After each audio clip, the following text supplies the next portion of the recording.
This is my review of Arteza's watercolors and watercolor paper. When I got the box, I opened it up and I was pleasantly surprised to see 24 very large tubes of watercolor. And the choices were very wide ranged in the color spectrum.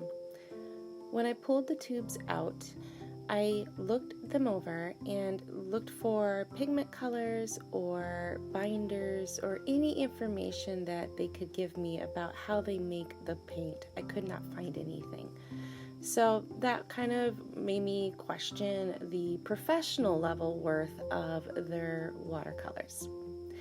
Also, that left me to see what the paint was like in usage. So these I used, they've had water in them for quite some time, but they don't mix very well, and they still have little pieces of pigment in them even though I'm sitting there and trying to blend them out. So the paints, in my opinion, are more of a student grade level of watercolors. The paper came in a pad that was glued only at the top. That's my first sign that it's more of a student grade.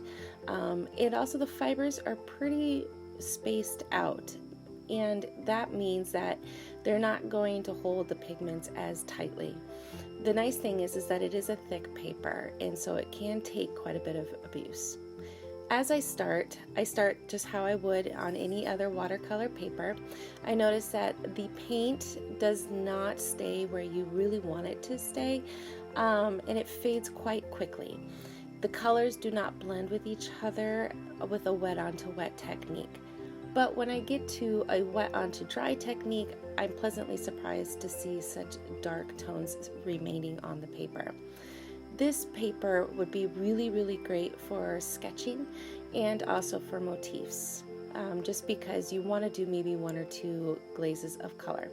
I was also very pleasantly surprised on how quickly it was, or how quickly it became to lift up watercolor. So this would be a great paper and paint for those who are beginning in the watercolor world. Thanks for watching.